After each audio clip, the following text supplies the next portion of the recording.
Tu es vraiment le roi des rois. Jésus est mon berger, je ne manquerai de rien. Seigneur, merci pour cette assurance. Merci Seigneur Jésus de nous avoir choisis, de ce que tu t'es révélé à chacun de nous. Nous chantons Seigneur selon la révélation de nos cœurs. Jésus est le roi des rois. Jésus est mon berger. Jésus est tout pour moi. Seigneur, tu es l'époux de nos âmes. Cette église t'appartient. Nous t'appartenons Seigneur en propre. Merci pour le sacrifice de Golgotha. Merci d'avoir fait de nous Seigneur ta propriété personnelle Seigneur. Tu règnes au milieu de ton peuple. Merci pour ces chants et cantiques. Merci pour la joie de nos cœurs Seigneur. Merci pour ces louanges qui sont parvenues jusqu'à toi. Bénis ton peuple encore ce soir. Nous voulons nous rapprocher du trône de la grâce. Considérer une partie de ta parole Seigneur. Nous savons qu'elle ne souffre d'aucune interprétation particulière, mais c'est poussé par le Saint-Esprit que les hommes en parlent de ta part. Viens encore nous aider ce soir. L'homme ne connaît rien Seigneur, mais accorde réellement l'inspiration. Donne-nous une portion de ta parole et viens parler encore à nos âmes. Dispose nos cœurs à te recevoir encore Seigneur. Nous nous soumettons sous ton contrôle. Gloire, honneur à toi Père. Dans le nom de Jésus nous t'avons prié. Amen.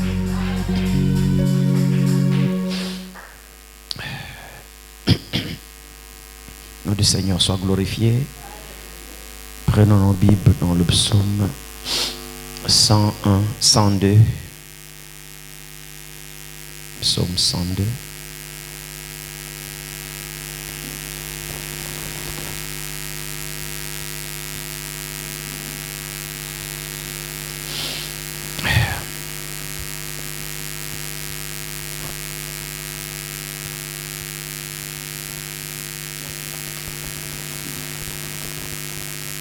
Psaume 102.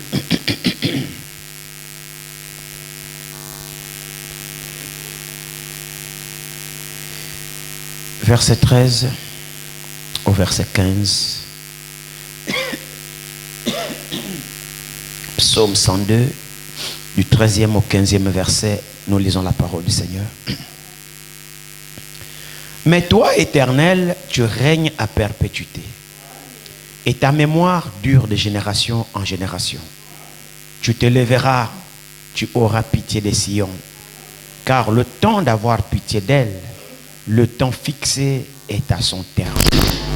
Car tes serviteurs en aiment les pierres, ils en chérissent la poussière. Que le Seigneur bénisse encore sa parole. Vous pouvez vous asseoir. Car tes serviteurs en aiment les pierres, ils en chérissent la poussière. Que le nom du Seigneur soit glorifié à jamais encore. Et nous lui sommes encore reconnaissants ce soir pour ce service divin qu'il a encore rendu possible de pouvoir nous entretenir dans sa parole. Nous savons que la volonté du Seigneur a toujours été que nous puissions le connaître et connaître ce qu'il fait pour nous, parce que les voies des hommes ne sont pas bonnes et l'homme par sa sagesse n'a jamais connu Dieu. Alors la volonté de Dieu a toujours été qu'il vienne lui-même et se révèle aux hommes. Comme l'Écriture, nous savons, nous pouvons le dire, il disait dans Ésaïe, vos voix ne sont pas mes voix et mes voix ne sont pas vos voix, et ainsi de suite, comme nous le savons. La voix de l'homme n'a jamais été la voix de Dieu, et quelle que soit la décision que l'homme puisse prendre, si cela n'est pas en conformité avec la parole de Dieu, Dieu ne s'y trouve pas dans cette voie-là.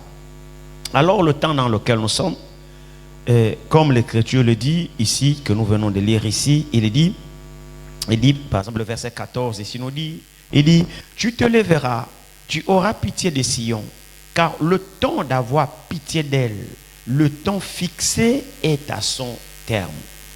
Dieu agit toujours en fonction du temps. Il annonce des choses d'avance, et si le temps de l'accomplissement n'est pas encore arrivé, la chose ne s'accomplira pas.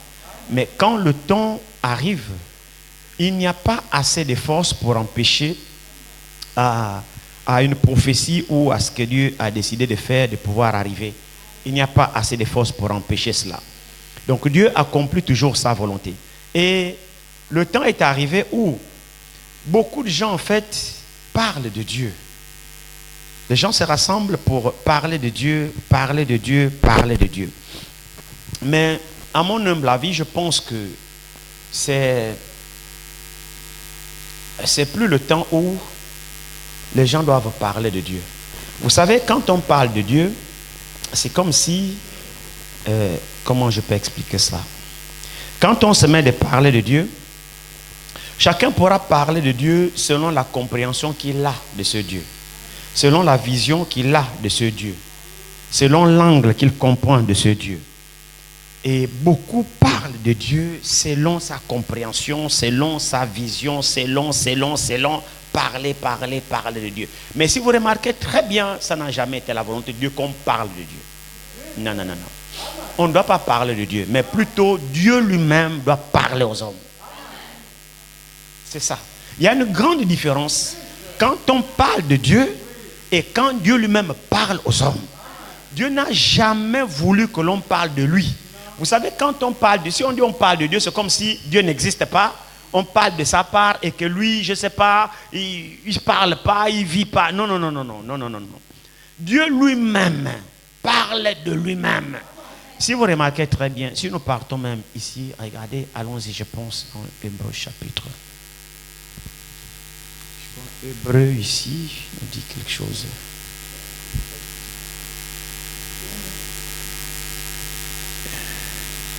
Hébreu, je pense, premier chapitre. Hébreu 1 ici, regardez très bien ce qui est écrit ici. Hébreu 1, à partir du verset 1, il est dit: après avoir autrefois, à plusieurs reprises et de plusieurs manières, parlé à nos pères par les prophètes, Dieu, dans ces derniers temps, nous a parlé par le Fils. Avez-vous entendu cela? Donc, la volonté de Dieu a toujours été que Dieu lui-même parle aux hommes. Dieu n'a jamais voulu que l'homme de lui-même parle de Dieu. Parce que quand l'homme lui-même parle de Dieu, l'homme a toujours tendance à mêler sa connaissance, sa compréhension aux choses de Dieu. C'est pourquoi Dieu n'a jamais permis à ce que l'homme parle de lui. Non. Et c'est là depuis les temps anciens. Donc nous découvrons même que depuis les temps anciens, Dieu parle. Dieu a parlé au Père, donc au patriarche. Depuis les temps anciens, ce n'est pas les patriarches qui parlaient de Dieu, mais c'est Dieu qui parlait aux premiers hommes au travers des prophètes. Il s'agit toujours que c'est Dieu qui parle aux hommes. Parce que Dieu parle aux hommes, Dieu veut communiquer sa volonté à l'homme. Dieu veut se révéler à l'homme. Dieu veut montrer à l'homme la voie à suivre. Pour que l'homme comprenne ou connaisse la voie de Dieu, il faut que Dieu parle à l'homme. Mais si l'homme se met à parler de Dieu, mais comment l'homme parle-t-il de Dieu alors que Dieu il ne connaît pas Dieu? Ce n'est pas possible. Et nous découvrons que lorsque l'homme parle de Dieu, l'homme embrouille tout. L'homme embrouille, frère, l'homme c'est un véritable embrouillé. Et c'est ça l'origine des dénominations. C'est parce que l'homme a essayé lui-même de parler de Dieu. Et quand l'homme a essayé de lui-même de parler de Dieu, alors il a créé son propre chemin. Et Dieu n'a jamais agréé cela. Alors, Hébreu nous dit ici, mais après avoir autrefois, donc dans les temps anciens, et à plusieurs reprises, parlé à nos pères par les prophètes, donc Dieu, de plusieurs manières, à plusieurs reprises, parle aux patriarches, par les moyens qu'il a pourvus, les prophètes. Et nous savons que le prophète, c'est la bouche de Dieu. Le prophète, c'est le révélateur de la parole. Le prophète, c'est celui qui parle au nom du Seigneur. Et ce n'est pas le prophète qui parle, mais c'est Dieu qui parle au travers du prophète. Donc ici, l'accent est mis dans le fait que c'est Dieu lui-même qui parle. Et quand Dieu parle, il y a une différence quand Dieu parle et quand l'homme parle. Frère, il est temps que l'homme se taise. On a trop écouté les hommes. Et les hommes n'ont fait qu'embrouiller d'autres hommes. Mais Dieu n'a jamais voulu que l'homme parle de Dieu. Mais Dieu veut que lui-même parle de lui-même aux hommes. Parce que c'est lui qui rend véritablement témoignage de Dieu aux hommes. Mais c'est Dieu lui-même. J'ai pris vraiment que nous puissions comprendre les profondeurs de cela. Et il y a une très grande différence quand l'homme parle et quand Dieu parle. Quand l'homme parle, l'homme embrouille tout. Mais quand Dieu parle, il apporte la vie. Et il confirme ce qu'il dit. C'est ça la différence quand Dieu parle et quand l'homme parle. Quand l'homme parle, il fait le perroquet. Pam, pam, pam, pam, pam, pam, pam. Mais quand Dieu parle, lui, il accomplit toujours ses promesses. L'homme, il parle pour ne rien dire. Mais quand Dieu il parle, c'est pour un but. L'homme parle, mais il n'est pas capable d'accomplir ce qu'il dit. Mais quand Dieu parle, il accomplit ce qu'il dit. Donc, ce n'est pas intéressant que les hommes parlent de Dieu, mais laissons Dieu parler aux hommes. C'est quand Dieu parle aux hommes, alors Dieu montre aux hommes la voix de Dieu. Parce que l'homme ne connaît pas la voix de Dieu. L'homme prend sa voix pour la voix de Dieu. L'homme prend ses pensées pour les pensées de Dieu. Mais Dieu veut parler aux hommes. Dieu ne veut pas que les hommes parlent des hommes, mais Dieu veut parler aux hommes par les hommes. Et c'est là où il y a la vie qui apparaît. Toute œuvre humaine n'amènera jamais ce Dieu. Le monde peut dire tout chemin mène à Rome. D'accord, ça c'est Rome. Là-bas, il peut prendre n'importe quel chemin pour arriver à Rome. Mais chez Dieu, il n'y a qu'un seul chemin qui mène à Dieu. Tout chemin ne mène pas à Dieu. Tout chemin peut amener à Rome, il n'y a pas de problème. Mais nous ici, nous ne sommes pas ici pour aller à Rome. Nous sommes ici pour aller chez Dieu. Mais il n'y a qu'un seul chemin par lequel nous devons aller chez Dieu. C'est le chemin par lequel Dieu a pris pour venir chez les hommes. Vous ne pouvez jamais aller chez Dieu par votre propre chemin. Le seul chemin qui conduit l'homme à Dieu, c'est le chemin que Dieu lui-même a emprunté pour venir vers les hommes. Dieu a quitté le ciel pour venir sur la terre au travers d'un homme. Et Dieu est venu chez les hommes par Jésus-Christ. Alors les hommes aussi iront chez Dieu par Jésus-Christ. C'est pourquoi il dit, je suis le chemin, la vérité et la vie. La parole des hommes ne donne pas la vie. La parole d'illumination ne donne pas la vie. La parole qui donne la vie, c'est quand Dieu parle. Et il est maintenant important, plus que le temps est à la fin. Vous savez, Dieu est le Dieu du commencement. Il est également le Dieu de la fin. Comme il a commencé, il doit terminer, il doit achever. Dieu a commencé son église et Dieu achèvera son église. Et son église, c'est l'ensemble des croyants. Cette église a été inaugurée par Dieu lui-même. Ce n'est pas un homme. Et dans cette église, l'enseignant, c'est Dieu lui-même. Dieu a planté son église. Et Dieu veille sur la croissance de cette église. Et Dieu doit achever cette église. Et Dieu viendra prendre cette église. Alors c'est la chose que Dieu a commencé. Il est absolument important que Dieu commence une œuvre. Si Dieu ne commence pas une œuvre, Dieu ne s'occupe pas de cette œuvre. Les œuvres des hommes, frères, ce sont des choses des hommes. Dieu n'a rien à voir avec les choses des hommes. Mais ici, il s'agit de l'œuvre de Dieu lui-même. C'est-à-dire l'œuvre que Dieu a commencée. De la même manière dans la Genèse, quand il a commencé à créer, la Bible dit, Dieu acheva l'œuvre qu'il a commencé à créer. Tout ce qu'on voit ici, c'est la création de Dieu. La Bible dit, Dieu acheva. Tu n'étais pas là. Il n'a pas besoin de ton conseil. Personne ne l'a instruit. Comment devra-t-il achever son œuvre? Lorsqu'il a créé les eaux, la mer ici, toi ici et moi, nous n'étions pas là. Personne n'a dit à Dieu, il faut que la mer s'arrête ici. Personne. Il n'a reçu le conseil de personne. Alors nous voyons que la création est parfaite. Qui peut trouver quelque chose à redire à la création? Je défie n'importe quel scientifique. Je défie n'importe quel intellectuel. De me trouver quelque chose à redire sur la nature, ici que nous voyons. Que quelqu'un avec son intelligence vienne remettre en cause la nature. Bon, le soleil, en principe, tu ne devais pas te lever comme ça, tu n'allais pas être là. Bon, là, je crois qu'elle a eu une erreur. Tu n'aurais pas dû être là. Qui peut remettre ça en question? Allez-y, messieurs, à vos plumes. Remettez-moi la nature, la création en cause. Si vous êtes assez intelligent. Ah non. Pourquoi? Parce que c'est lui qui a commencé à la créer, a achevé. Et il a dit, Dieu vit que tout ce qu'il avait fait était très bon. Quand Dieu donne le cachet très bon, il n'y a aucun homme qui puisse dire que c'est mauvais. de la même manière qu'il a achevé sa création, mon frère, ma soeur, de la même manière son église, qu'il a commencé dans la perfection, il achèvera aussi. Et cette église sera aussi parfaite, sans tache, ni ride, ni rien à redire là-dessus. De la même manière que vous ne pouvez rien à redire sur la nature créée par Dieu, vous n'aurez rien à redire sur l'homme créé par Dieu. Et cet homme, c'est l'église. L'église, c'est les croyants. Frère, il est absolument important que nous comprenions ces choses.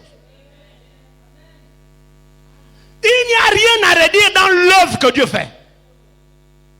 Il n'y a rien à redire quand Dieu touche quelque chose. Il n'y a rien à redire là-dessus. La chose est parfaite.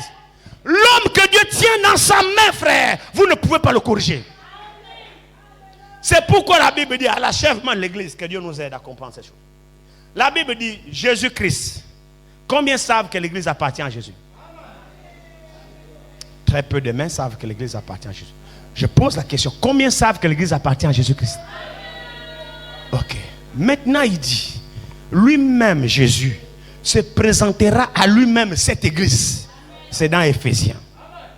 Glorieuse, sans tache, ni ride, ni rien de semblable. Cette église sera tellement parfaite que lui-même il va se la présenter à lui-même comme une vierge pure, sage. Vous n'aurez rien à redire, frère, dans l'église de Jésus. Mais pour qu'elle soit parfaite, il faut que lui-même la bâtisse.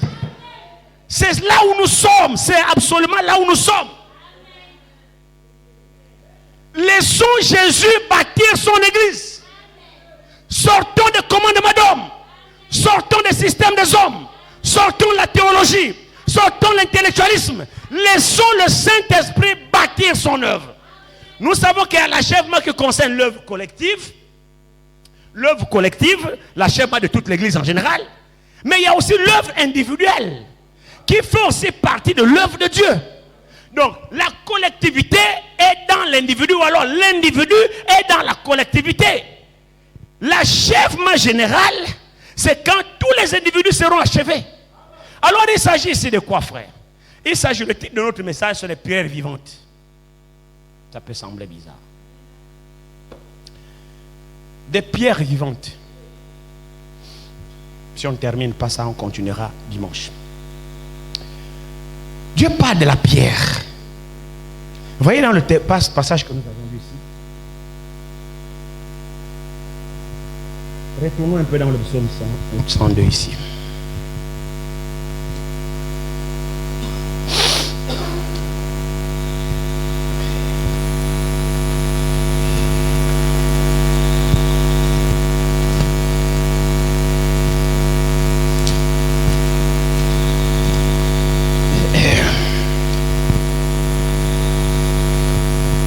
Psaume 102 ici, je pense que le verset 15, je ne sais pas très bien. Voyons ce qui est écrit ici. Ok. Prenons d'abord le verset 14 ici. Il dit, tu te lèveras, tu auras pitié de Sion. Car le temps d'avoir pitié d'elle, le temps fixé est à son terme. Car tes serviteurs en aiment les pierres et en chérissent la poussière. Regardez très bien. On rentrera en profondeur, on verra dimanche. On n'a pas beaucoup de temps pour retourner là-bas. Regardez très bien ici. Lorsqu'il est parlé de pierre, la pierre a plusieurs significations. Premièrement, d'abord, la pierre elle-même symbolise Christ. Si vous avez prêté attention, retournons d'abord dans le psaume 118 au verset 22. Il dit ici. Psaume 118 verset 22 nous dit, la pierre qu'ont rejeté ceux qui bâtissaient est devenue la principale de l'angle. Amen. La pierre qu'ont rejeté ceux qui bâtissaient est devenue la principale de l'angle. Il est parlé ici de la pierre. Pendant que je pensais à ces choses la journée, je me disais, le Seigneur est vraiment merveilleux. Si nous retournons rapidement ici, lorsque nous avions vu notre message, je bâtirai mon église, vous vous rappelez? Nous avions insisté sur Matthieu 16, 16. Vous vous souvenez? Retournons rapidement là-dessus.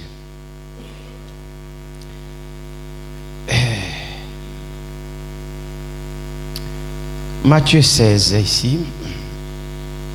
Commençons au verset 14 de Matthieu 16. Il dit, ils répondirent, les uns disent que tu es Jean-Baptiste, les autres Élie, les autres Jérémie, ou l'un des prophètes. Et vous, leur dit-il, qui dites-vous que je suis? Simon-Pierre répondit, tu es le Christ, le Fils du Dieu vivant.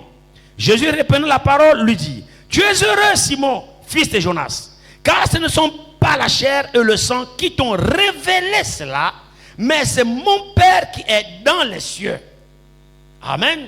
Regardez très bien ici. Nous avons longtemps insisté là-dessus. On va essayer d'avancer.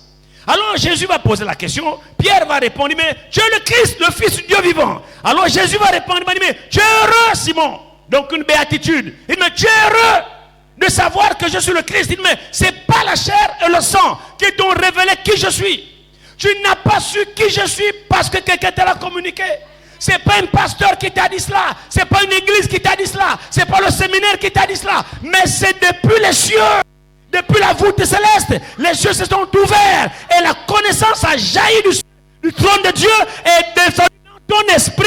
Et de façon spontanée. Tu as découvert qui je suis. Alors je me dis, tu es heureux. Tu es heureux de savoir que je suis le Christ, le Fils du Dieu vivant. Tu es heureux. Maintenant, regardez très bien. Il dit, et moi, je suis au verset 18. Et moi, je te dis que tu es Pierre, donc l'homme, le nom.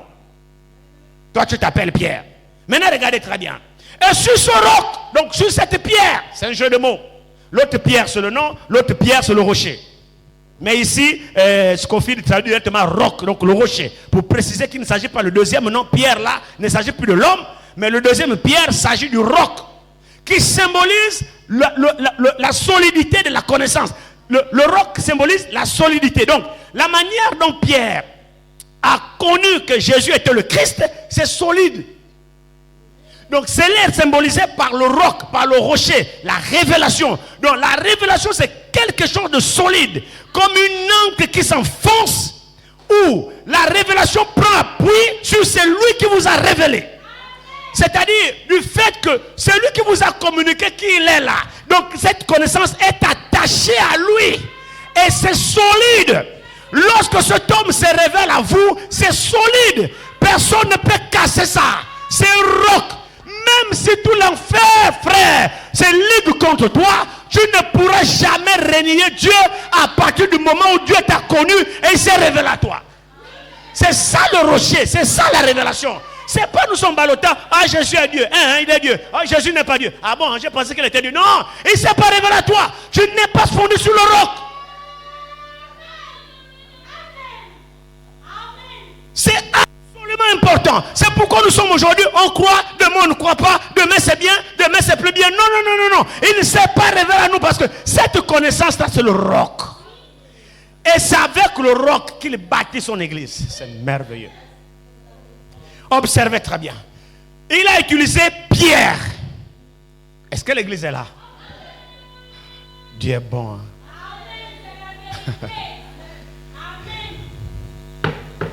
Nous construisons nos maisons avec les briques. Ça ici, c'est les briques, non? Frère Claude, c'est les briques, non? Tu construis avec les briques. Les briques sont fabriquées par l'homme. Les briques, c'est une œuvre de l'homme. C'est passé l'église avec moi. Hein? C'est pas l'homme qui fabrique les briques. Mais il n'y a pas de briques dans la maison de Dieu. Lui, il dit l'homme fabrique la pierre.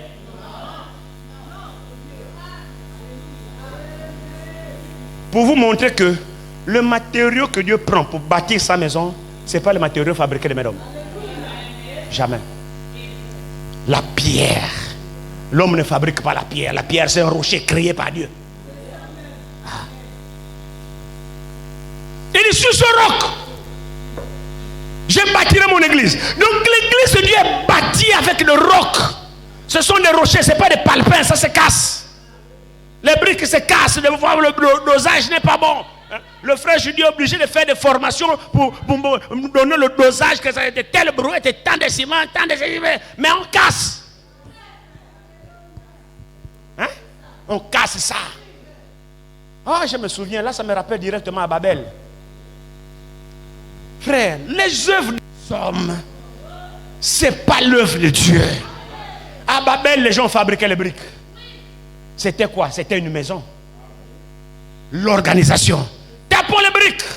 On va bâtir une maison pour aller jusqu'à Dieu. Qu'est-ce que c'est? La voie que les hommes ont voulu bâtir pour aller à Dieu par leur propre connaissance. Ils ont réussi. Pourquoi voulez-vous que ça réussisse aujourd'hui? Il y en a qui ont tenté avant vous. La connaissance de l'homme ne l'amènera jamais à Dieu. Jamais, jamais. L'homme échouera, frère. Arrêtons les fabrications, mon frère, ma soeur. Arrête l'hypocrisie, arrête la duplicité. Ce que tu fais là, tu n'arriveras nulle part avec Dieu. Laisse Dieu bâtir sa maison en toi. Laisse Dieu démolir tout ce que tu fabriques. Et laisse Dieu poser la fondation. La fondation comme un roc solide. Et là, il va commencer à édifier une habitation du Dieu vivant. À la tour de Babel, nous construisons une maison. Comme ça que nous irons chez Dieu. Oh, par votre intelligence, vous n'irez jamais chez Dieu. La maison de Dieu se bâtit par révélation. Et Dieu n'utilise pas les briques. Dieu utilise les pierres. Mais les pierres là sont vivantes. C'est-à-dire chaque pierre a la vie. Et sur cette pierre, je bâtirai mon église. Donc l'église de Jésus est composée de pierres vivantes. Une pierre solide qui a la vie. Prenons une pierre. Prenons un peu un Pierre 2 ici. 1 Pierre 2, je me dis ici.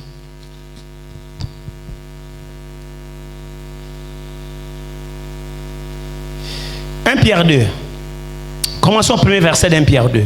Il dit, rejetons donc toute méchanceté et toute ruse, la dissimulation, l'envie et toute médisance. Vous entendez ça? Rejetons ça. Ça, c'est des choses fabriquées des mains d'hommes. Rejetons ça. Ça, on ne peut pas bâtir l'église de Dieu avec ça. Vous ne pouvez pas être hypocrite et faire partie de l'église de Dieu. C'est faux. Maintenant, il dit ici, rejetons donc toute méchanceté et toute ruse, la dissolution, l'envie et toute médisance.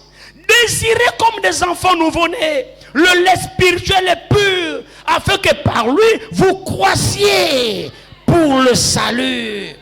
Qu'est-ce que ça veut dire? Pierre ici montre quoi? Pierre ici montre, ne brûlons pas les étapes, mesdames et messieurs. Pour la croissance spirituelle, naissez d'abord. Comme tout enfant, il peut pas être adulte, il doit d'abord naître. Comment voulez-vous croire que vous êtes déjà assis alors que même les béabas de la foi, vous ne les avez pas? Recommençons à zéro, naissons d'abord de nouveau. On est bébé, on n'est pas adulte. Mais soyons des bébés spirituels, commençons par la nouvelle naissance. Quand nous sommes nés avec l'Esprit de Dieu, voici le premier commencement. Là, c'est le bon début. Alors maintenant, nous allons croître maintenant. Nous allons maintenant croître parce que le commencement est né par la base de la révélation de Jésus-Christ.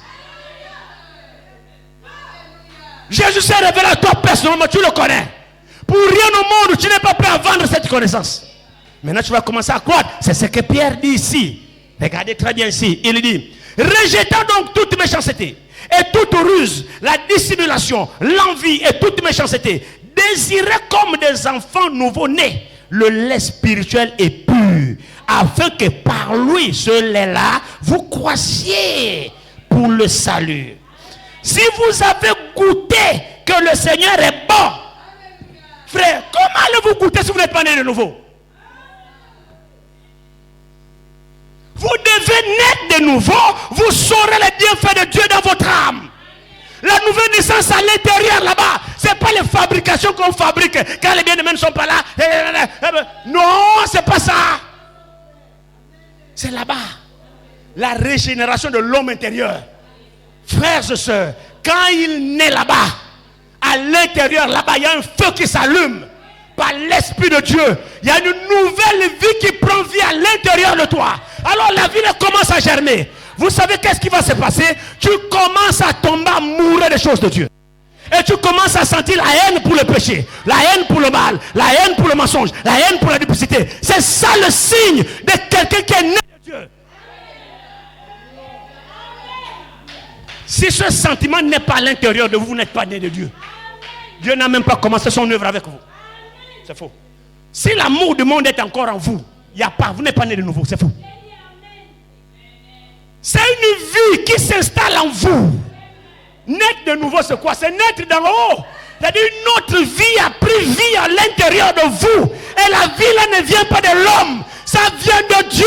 Le Saint-Esprit a allumé une flamme là-bas. Et elle vit à l'intérieur de toi. Le signe, frère, tu aimes Dieu. Tu aimes les choses de Dieu. Les choses du monde, frère. Tu ne veux même plus en entendre parler. Tu luttes pour t'en débarrasser. Ça te sent mauvais au nez. Quand tu fais quelque chose de mauvais, tu es triste jusqu'à ce que tu sors ça.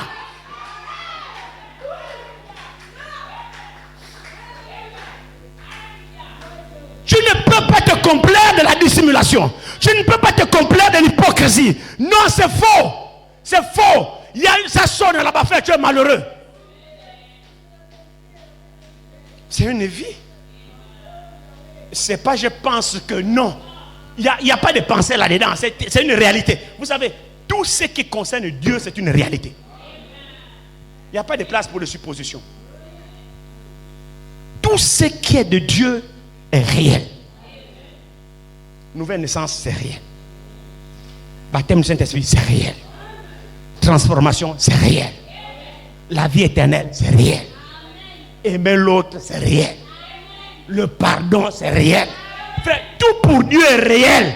C'est pas que j'ai... Non, c'est réel. Comme vous me voyez là, c'est réel. C'est des choses qui sont dans le cœur. C'est vrai. C'est vrai. Regardez. Regardez ici. Alors, il dit verset 3, il dit, si vous avez goûté que le Seigneur est bon, c'est la condition. Mais tant que nous sommes dans le monde, on n'a pas goûté que le Seigneur est bon.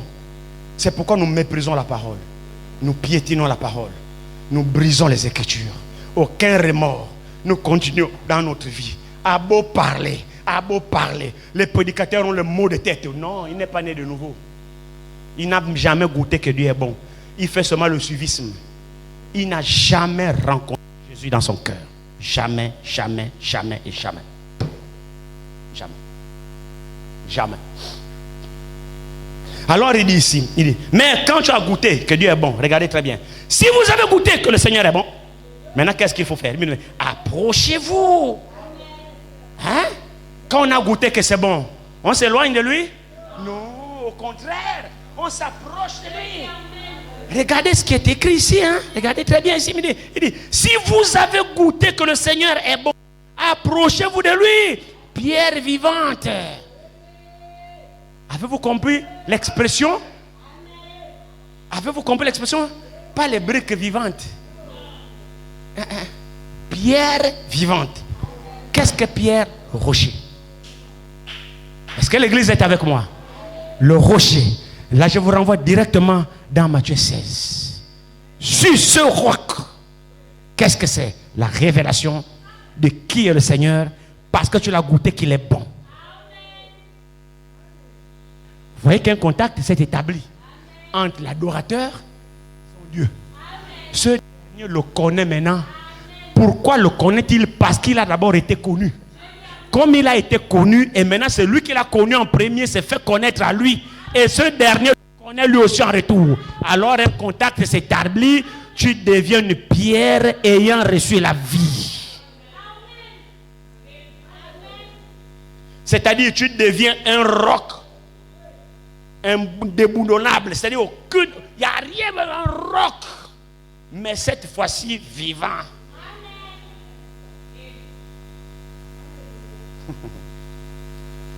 Ah, frère Dieu, bon, je vous assure. Vous ne pouvez pas déplacer un tel homme. Faites tout ce que vous voulez. Lui là, vous ne pouvez plus rien sur lui. Quand quelqu'un a reçu la vie de Christ en soi, frère, faites tout. Faites tout. Il n'est plus. Manger, il s'en fout. Habit, il s'en fout. Argent, il s'en fout. Frère, il est dans une autre réalité, comme le messager dit, qu'un chrétien né de nouveau, écoutez très bien la déclaration, un chrétien né de nouveau, quelqu'un né de nouveau, donc il est mort et il est né à nouveau. Là maintenant cette fois-ci par Dieu. Donc la nouvelle naissance, c'est la vie de Dieu qui vient dans ton cœur à toi.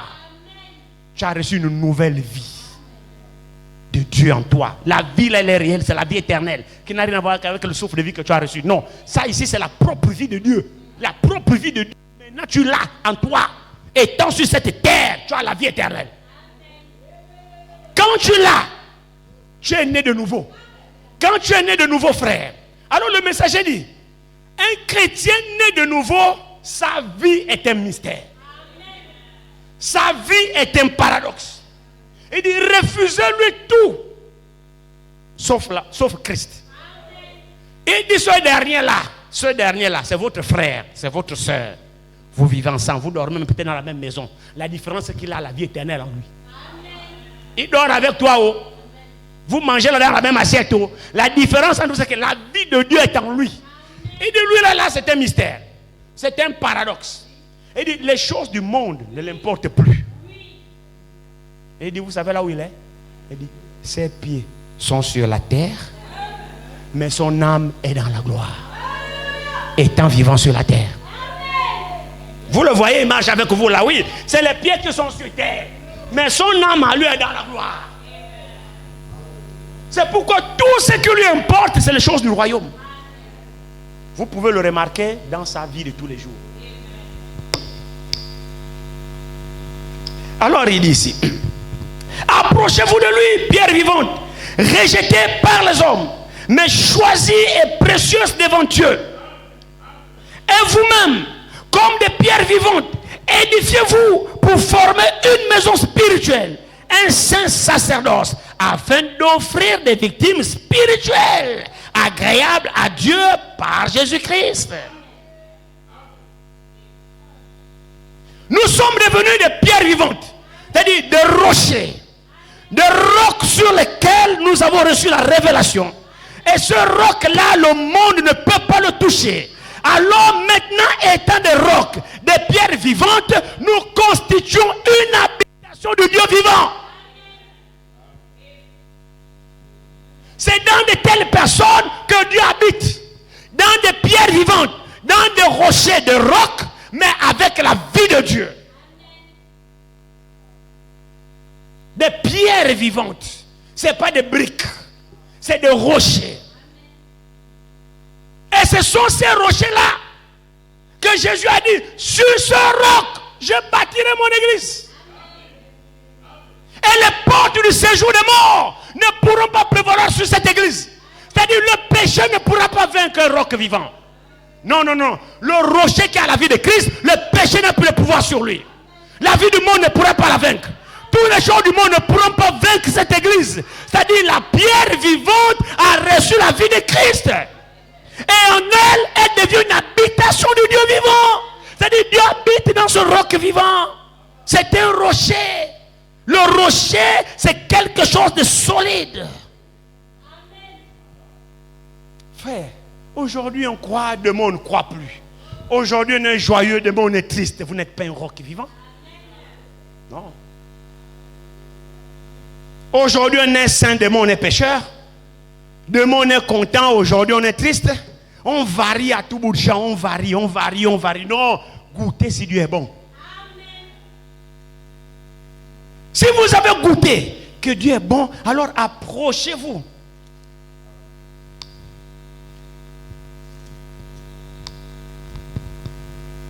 Si vous avez goûté que le Seigneur est bon, est-ce que le Seigneur est bon?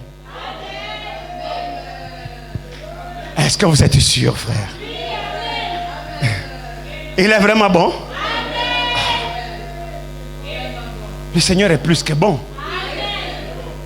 Il est plus que bon. Il n'est pas seulement bon, mais il est plus que bon. C'est vrai, frère. Regardez. Maintenant, s'il est bon, nous tous ici on témoigne qu'il est bon, non? Le Seigneur est bon, non? Il est mauvais pour qui? S'il lève la main, il est mauvais pour qui? Non, il n'est mauvais pour personne. Mais il est bon pour tout le monde. Il est bon pour moi. Il est bon pour toi. Qui l'a goûté? Vous l'avez goûté? Amen. Souvent avec mes filles à la maison, on parle du livre. Le fameux livre là qu'on doit avaler à mer là. Vous vous souvenez, non? Apparemment jusqu'à présent, beaucoup ont du mal à l'avaler. Qui l'a déjà avalé? En tout cas, depuis qu'on a prêché le livre d'eau amère là, jusqu'à aujourd'hui, si réellement on l'a déjà avalé, la vie déjà doit être. Mais c'est vrai ce que je vous dis. Depuis qu'on a prêché ça, le livre d'eau amère, si dès le jour qu'on a prêché là, quelqu'un a avalé, c'est-à-dire l'amertume là, la vie là devait déjà être là.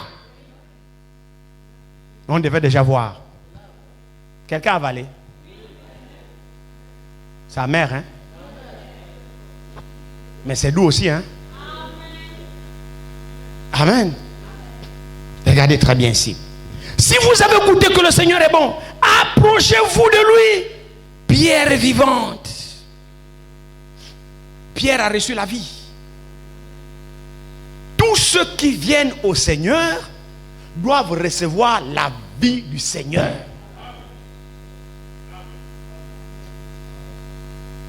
Tous ceux qui viennent au Seigneur doivent recevoir la vie du Seigneur. Sinon, comment allez-vous faire pour marcher avec lui? Alors il dit ici, approchez-vous de lui, pierre vivante, rejetée par les hommes. Vous voyez, quand nous sommes nés de nouveau, quand nous avons cette expérience en nous, mais évidemment, le monde ne peut plus nous aimer. La vie, c'est-à-dire que lorsque nous avons reçu cette vie-là, nous avons reçu la révélation de qui il est. Nous sommes maintenant membres de son corps. C'est-à-dire, sa vie est en nous. Quand sa vie est en nous, eh bien, évidemment, frère, comme le monde ne l'a pas aimé, de facto, le monde va aussi nous rejeter. On ne peut pas rejeter Jésus quelque part et toi on te reçoit. Non, si on rejette Jésus, c'est que toi aussi on va te rejeter. Parce que sa vie devient ta vie. Sa vie est en toi. Alors partout où tu passes, là où Jésus n'est pas le bienvenu, c'est que c'est toi qui n'es pas le bienvenu. Là où Jésus est reçu, c'est que toi tu es reçu. Parce que sa vie est identifiée dans la nôtre. Nous ne vivons plus selon nous-mêmes, mais sa vie est en nous. Nous ne marchons plus selon nous-mêmes, mais c'est sa vie qui nous dirige. Et là, les hommes vont nous rejeter. Ceux qui nous rejetteront, c'est ceux qui ont rejeté Jésus. C'est ceux-là qui nous rejetteront. Mais ceux qui l'ont reçu, nous recevrons aussi également. Vous voyez, le véritable problème, c'est que... Regardez très bien, poursuivons un petit peu la lecture ici. Il dit ici, approchez-vous de lui, pierre vivante, rejetée par les hommes, mais choisie et précieuse devant Dieu. Et vous-même, comme des pierres vivantes, édifiez-vous pour former une maison spirituelle. Vous voyez la maison là? Elle est spirituelle. Frère, Dieu habite en toi. Nous devons comprendre, frères et sœurs, qu'est-ce que Dieu veut faire avec nous? Nous sommes cet édifice vivant qui constitue la maison de Dieu. Dieu n'habite pas dans des murs là ici. Dieu veut habiter en toi, sœur. C'est ton corps ici. Ton corps ici que le Saint-Esprit veut tabernaquer dedans pour faire de toi une habitation de Dieu vivant. C'est de ça dont il s'agit. Voilà ce à quoi nous avons été appelés. C'est que ton corps à toi, le corps que tu as là, devait être une habitation de Dieu. Ton corps là doit voiler Dieu. Dieu t'a créé pour habiter en toi. Ce n'est pas que tu prennes ton corps, tu estimes que c'est ton corps et tu amènes ton corps se vautrer comme un porc dans la boue, dans le vin, dans le mensonge, dans la prostitution, dans le ceci. C'est pas pour ça que Dieu t'a créé. Non, non, non, non, non, non, non. À un moment donné, Satan a utilisé ce corps. Mais il faut que Dieu te rencontre. Vous voyez que c'est absolument important d'avoir la rencontre avec Dieu. Sinon, tu ne pourras pas t'en défaire de cette vie. Cette chair ici, le diable l'a abusé. Pourquoi le diable l'a abusé? Mais c'est parce que le diable veut faire obstacle au Saint-Esprit. C'est pourquoi il t'amène le mensonge, il t'amène le péché, il t'amène ceci. Aussi longtemps que tu es souillé, eh bien le Saint-Esprit ne pourra pas tabernacle à toi. Et tu ne seras pas un édifice de Dieu vivant. Et le fait pour toi de faire de la religion dans l'église ne t'aidera pas.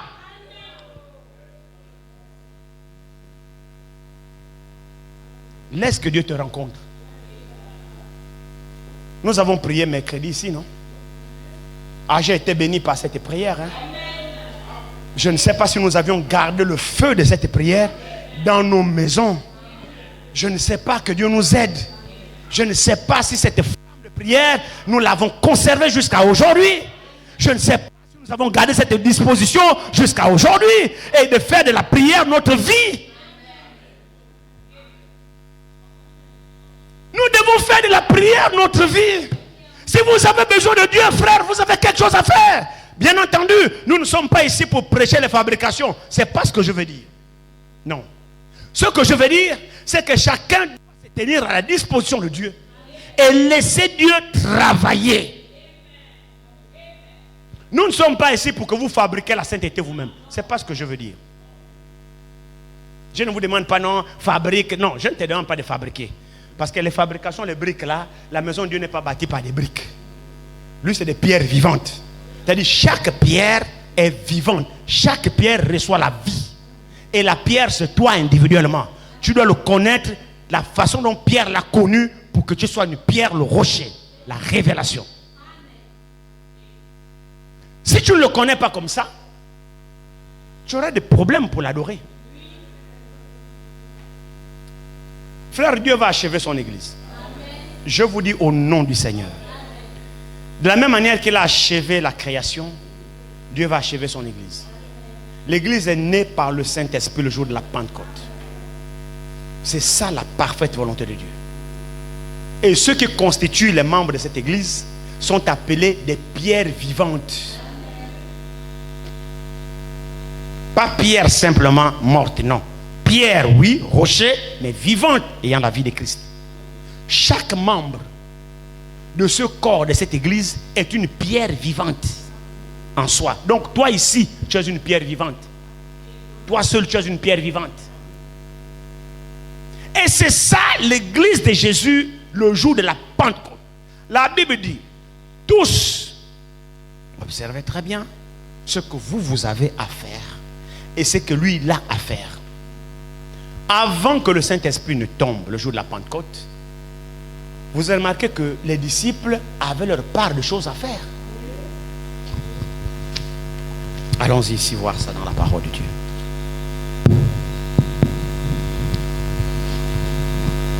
Prenons acte.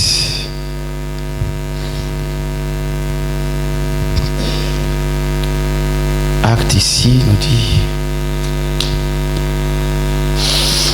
Acte 1.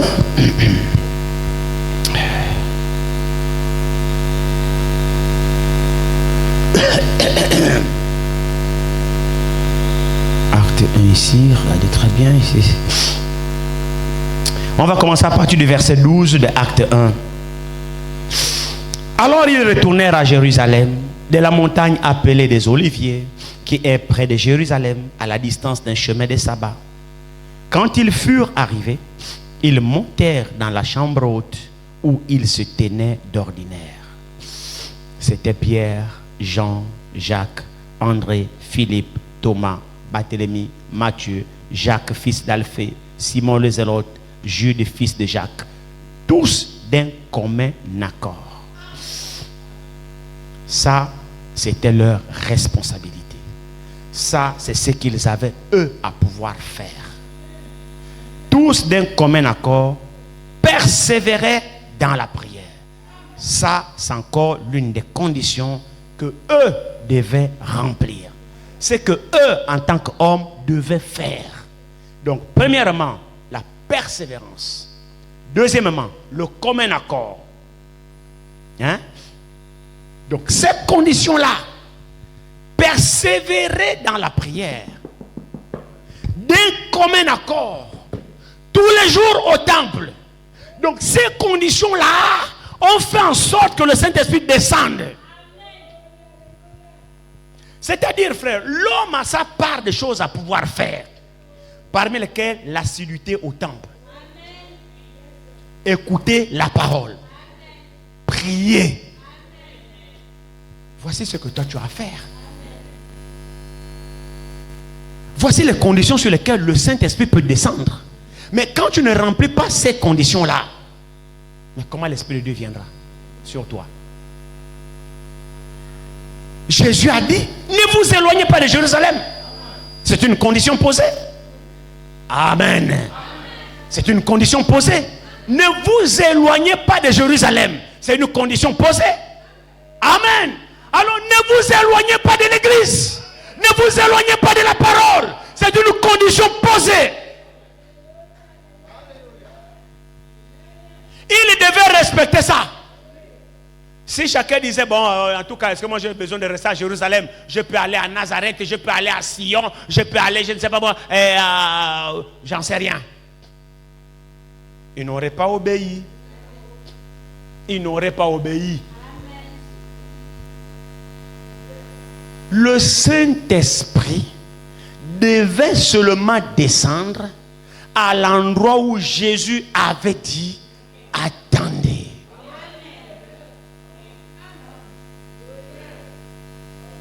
Amen. Apprenons à être obéissants. Et tous d'un commun accord, ils sont allés attendre. Attendre, c'est bien. Mais les conditions de l'attente devaient aussi également être respectées.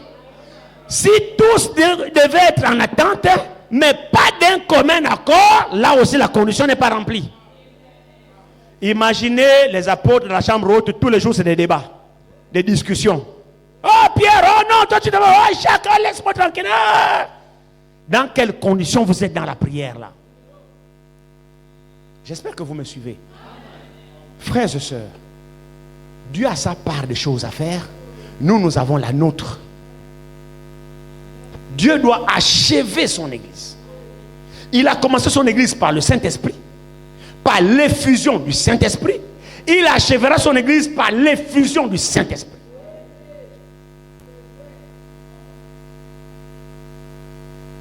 L'action que nous attendons, la pluie de la première et l'arrière-saison, ce sont les deux pluies au même moment, c'est-à-dire l'effusion du Saint-Esprit en double, qui est typifiée par la double portion qu'Élisa avait reçue.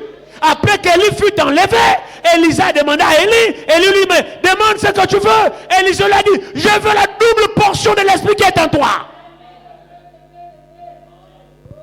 Élie lui dit, oh, tu demandes quelque chose de difficile, mais pas d'impossible. Mais c'est difficile ce que tu demandes, mais pas impossible. Tu n'auras ça que si tu ne me quittes pas. Si tu demeures dans la foi, dans la persévérance, tu suis la parole, tu es assidu, tu es dans la prière, tu ne me quittes pas pour aller te distraire de gauche à droite. Si tu me suis jusqu'à ce que je parte, alors tu auras. L'église aussi doit persévérer dans l'enseignement des apôtres et des prophètes jusqu'à la croissance. L'action que nous attendons n'est pas provoquée par un homme. L'action que nous attendons, c'est une action surnaturelle.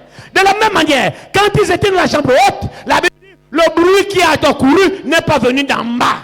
Le bruit est venu d'en haut. La puissance de Dieu ne vient pas d'en bas. Ça vient toujours d'en haut là-bas. Amen. C'est lui qui est descendu, c'est celui qui est monté au-dessus de tous les cieux afin de remplir toutes choses. C'est de là-bas où il envoie ça. Mais il envoie sur qui? Sur l'église. L'église du temps de la fin, mon frère, ma soeur, le Seigneur fera une action abrégée. Et nous y sommes. Nous y sommes presque. La dernière action de Dieu, bientôt, mon frère, ma soeur, mais sur des pierres vivantes. C'est-à-dire, ne confondons pas l'action, la dernière action de Dieu, à l'action surnaturelle qui agit dans l'église. C'est-à-dire, présentement ici, présentement, pendant que nous y sommes, le Saint-Esprit n'est pas mort. Le Saint-Esprit agit toujours dans l'église. Mais ici, c'est la dose du troisième poule qui sera différente. Donc, c'est la double portion où l'église sera la puissance qui va secouer ce monde. Mais pendant ce temps, la puissance y est. Aujourd'hui, nous guérissons les malades. Nous chassons les démons. C'est la vérité. Dieu délivre aujourd'hui. Il y a des prophéties, il y a des miracles, il y a des guérisons. Le Saint-Esprit agit dans l'église. Ce n'est pas de ça dont nous parlons. Le Saint-Esprit présentement est toujours dans l'église, en train de conduire l'église. Il agit par des signes surnaturels, par des prophéties, par des paroles en langue, par des guérisons, par des visions. Tout ça, l'église, le Saint-Esprit est dans l'église aujourd'hui. Les pierres vivantes sont toujours édifiées par le Saint-Esprit. Aujourd'hui, le Saint-Esprit baptise toujours les membres dans le corps.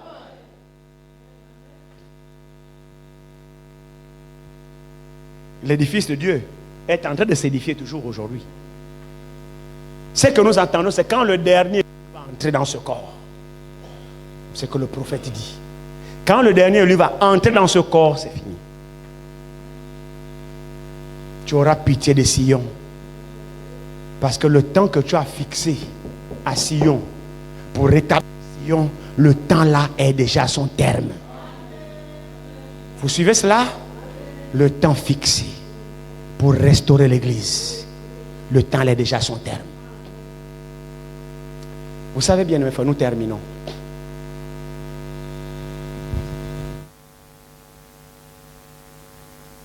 Difficile. Une année difficile, une année que je dirais dans l'œuvre du salut. Depuis que le salut, votre attention s'il vous plaît. Je termine par ça. C'est des déclarations tellement fortes pendant que je pensais à ça la journée. Vraiment toute votre attention. Nous passons une année difficile. Un moment très très difficile. Peut-être que vous ne le réalisez pas. Depuis que le salut a commencé, je veux dire depuis que l'église est née à Jérusalem, à la Pentecôte, avec les apôtres. L'église a traversé 7 âges. Chaque âge, il y a un messager. Chaque âge, il y a un messager. Le dernier messager, c'est Frère Branham pour l'église Laodicée. Frère Branham est parti à la maison. Dans le plan du salut, pour la dernière église, après le dernier messager, Dieu a suscité un serviteur fidèle et prudent, qui est ministère de l'enseignement. Frère, Dieu a mis le paquet dans l'âge de la Odyssée. Nous sommes les ouvriers de la 11e heure. C'est-à-dire les ouvriers du dernier âge de l'église. Dieu a mis le paquet dans l'âge de la Odyssée parce que c'est l'âge de la fin où Dieu ne permet plus l'erreur.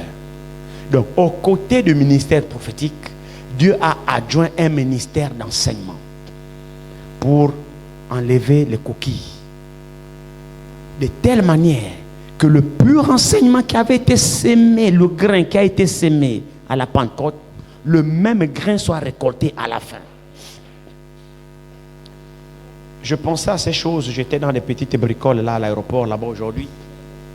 Ce qui a occasionné un peu mon petit retard, les petites bricoles là. Et puis je pensais toute la journée, pendant que j'étais en train de travailler sur le tarmac là-bas, je voyais le gros avion d'Air France là, tout ça. J'étais en train de... Mon esprit était en prière et je travaillais et ces choses passaient dans mon esprit. J'ai dit, ah Seigneur. J'ai réalisé beaucoup de choses aujourd'hui, frère. Beaucoup de choses. Vous savez, souvent, quand vous écoutez les prédications de Frère Franck, lorsqu'il parlait souvent de Frère Branham, il disait, j'ai été avec Frère Branham, j'ai mangé avec lui sur la même table, j'ai roulé avec lui dans la même voiture, j'ai été avec lui pendant 10 ans, j'ai roulé dans la même voiture, j'ai mangé avec lui à la même table, j'ai été avec lui partout, j'ai prêché en son nom, il m'a envoyé prêcher dans tel endroit, le représenter. Il dit, j'ai connu Frère Branham personnellement. Il dit, je l'ai connu non seulement en tant qu'homme de Dieu, mais je l'ai connu aussi en tant qu'homme, en tant que simple homme. Parce que j'ai été avec lui pendant 10 ans. J'ai grandi sous son ministère. C'est les déclarations de Frère Franck. Les temps apostoliques. Frère, vous savez, quand nous avons reçu ce tome de Frère Franck ici, à 2 reprises, pour nous ici au Gabon, nous avons marqué l'histoire du salut. Je pensais à ces choses la journée et j'avais la chair de poule. J'ai dit, ah Seigneur, vraiment aie pitié de nous. Frères et sœurs, est-ce que nous ici, ce petit troupeau qui est insignifiant ici, quand je dis insignifiant, ce n'est pas pour vous manquer quoi que ce soit d'attention, mais c'est par rapport à la masse, nous ne représentons rien ici. Par rapport à la masse, nous ne représentons rien ici.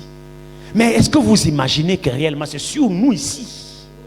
Nous sommes dans le plan du salut de Dieu. Je ne sais pas si l'église là ici comprend ces choses et le réalise.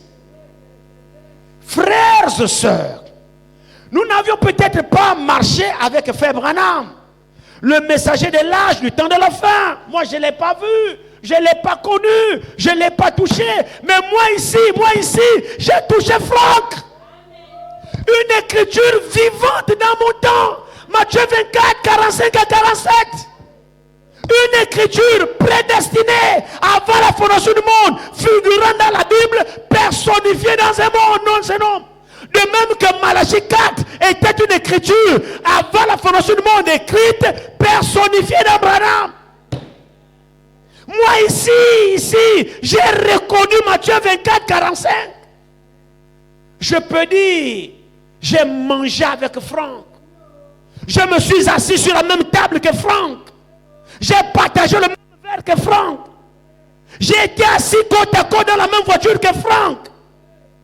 Frère, est-ce que nous réalisons ça? Qui est Franck? Une écriture rendue vivante. Intégrée dans le plan du salut de Dieu. Alors moi ici, j'ai reconnu l'accomplissement de la parole de mon temps pour l'épouse. Frère, nous ne sommes pas n'importe qui. Souvent, nous ne réalisons pas la grâce que Dieu nous a faite. Ne nous sous-estimons pas, frère. Nous sommes dans le plan de Dieu. Ah, je ne sais pas si l'église comprend ça.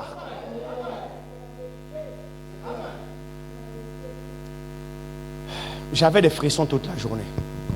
Je disais, Seigneur, aide-moi. Quel privilège! Je n'ai pas eu la grâce de marcher avec un Paul. Je n'ai pas eu la grâce de marcher avec un Pierre. Je n'ai pas eu la grâce de marcher avec un Branham. Mais Dieu, dans ces temps de la fin, a eu pitié de moi, d'ouvrir mes yeux, de marcher avec un Franck. Vous ici,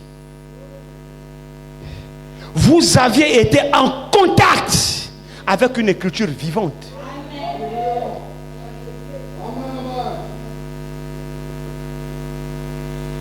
Il y a des sœurs ici qui ont pris des photos avec Franck. Une écriture vivante que Dieu a permis que vous partagez dans votre temps. Écrite depuis Matthieu là-bas. Quel est ce serviteur fidèle et prudent? Jésus lui-même, venant chair, Dieu devenant homme, marchant sur la terre, parle de Matthieu 24, 45.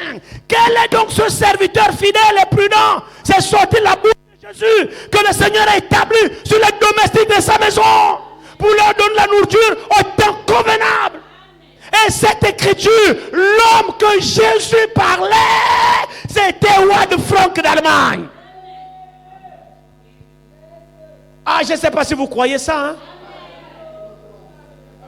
Mais c'est lui-même, Jésus lui-même qui lui a dit, j'étais établi selon Matthieu 24, 45 à 47.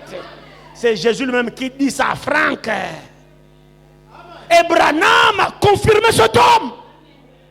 Des témoins vivants. Est-ce que l'église comprend ces choses-là? Frères et sœurs, réveillons-nous.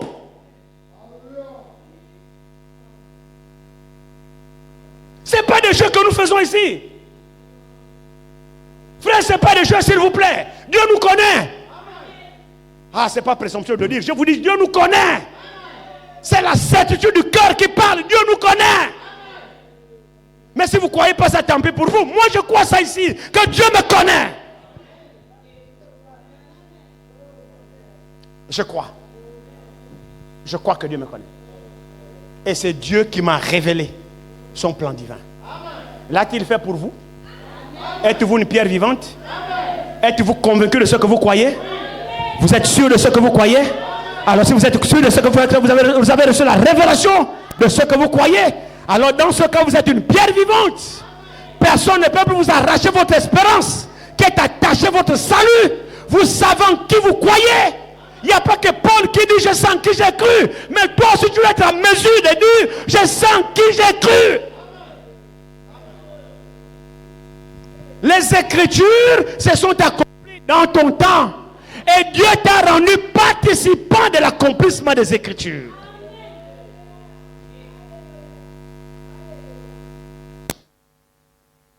Oh.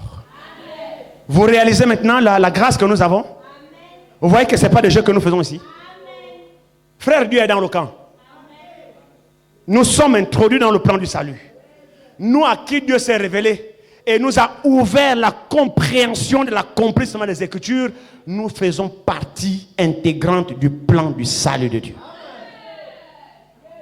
Frère, vous partirez en enlèvement. Sœur, vous partirez en enlèvement. Si vous demeurez ferme dans ce que vous croyez, je vous annonce et je vous confirme, je vous déclare que si vous croyez fermement à ce que vous croyez ici, vous partirez en enlèvement. Parce que finalement, frère, nous sommes dans le plan du salut de Dieu. Nous sommes en phase avec l'action divine. C'est vrai. Cela ne vient pas de nous. Alors la journée, j'ai pensé, j'ai dit, ah, Franck est parti.